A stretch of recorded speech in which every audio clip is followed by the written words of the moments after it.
Praise దల్లాడండి. అందరికీ వందనాలు ప్రభు పేరిట.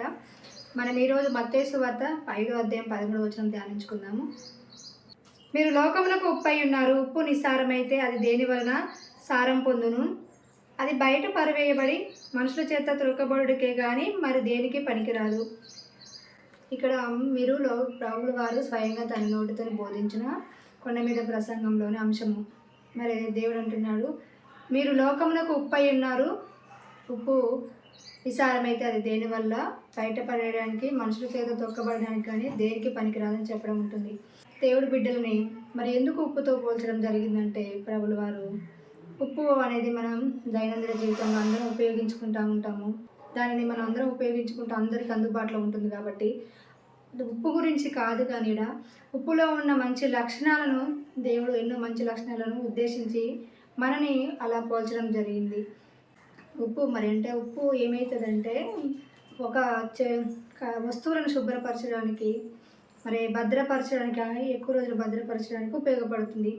అలాగే దేవుడి బిడ్డలమైన మనము మరి వాక్యం చూస్తున్న దేవుడి బిడ్డలైన మనము మరి మనం ఇతరులతో మాట్లాడినప్పుడు మన సంభాషణ అంట ఉప్పు వేసినట్లు మరి ఉండాలంట. ఉప్పు వేసినట్లు ఉన్నప్పుడు మరి ఇతరుల వ్యక్తులు మన దగ్గరికి వచ్చినప్పుడు మరి దేవుడి బిడ్డలమైన మనము వాళ్ళ బాధలలో వ్యాధులలో గాఢాంధకరపు పరిస్థితుల్లో వెళ్ళినప్పుడు వాళ్ళు వెళ్ళినప్పుడు ఏమవుతుందంటే, అలాంటి పరిస్థితులు ఉన్న బిడ్డలు మన యొద్దకు వచ్చినప్పుడు మనం వాళ్ళని ప్రాణాలకు తెప్పరిల్లే మాటలు, వాళ్ళని ఓదార్చే మాటలు, వాళ్ళ జీవితాలను మనం కట్టే విధంగా మనం మాట్లాడాలి. ఎల్లవేళలంటే ఉప్పే వేసినట్లు మన సంభాషణ విధం ఉండాలి. అంతేగాని కఠినంగా మరి ఇతరులను తృణీకరించి ద్వేషించే విధంగా మన మాట అనేది ఉండకూడదు. దేవుడు మరి ప్రభుల వారు మరి గెరాసీన దేశంలోకి మరి అడుగు పెట్టినప్పుడు అక్కడ ఒక దయ్యం పట్టిన వ్యక్తి ఆ దేవుడికి కనిపించినప్పుడు ఎన్నో దయ్యముల చేత పీడించబడి నాశనం అవుతుంది అతని జీవితం. మరి సమాధుల దగ్గర నిద్రించడం, కుటుంబాన్ని విడిచిపెట్టడం, మరి ఎంతో దీనమైన స్థితిలో ఉన్నప్పుడు ఆ వ్యక్తిని దేవుడు చూసినప్పుడు కనికరించి ఆ వ్యక్తిని స్వస్థపరిచి నాశనం అవుతున్న ఆ వ్యక్తిని మరి బాగు చేసి పరలోక రాజ్యానికి వారసులుగా మార్చారు. అంటే ఇక్కడ ఆ వ్యక్తి జీవితాన్ని కట్టడం జరిగింది.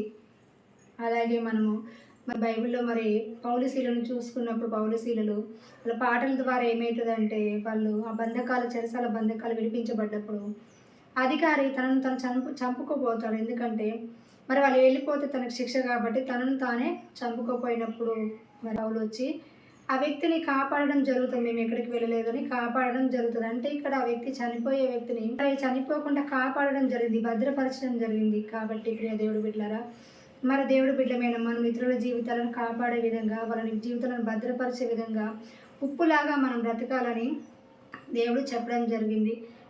బైబిల్ ఎన్నో జీవితాలు మనం ధ్యానించినప్పుడు మరి లోతు భార్య అయితే లోకాశల వెంటాలో మరి దేవుడు వెనక తట్టు తిరగకుండా ముందుకు వెళ్ళన్నప్పుడు లోకాశల తట్టు తిరిగినప్పుడు తన ఉప్పు స్తంభంగా మారడం జరిగింది.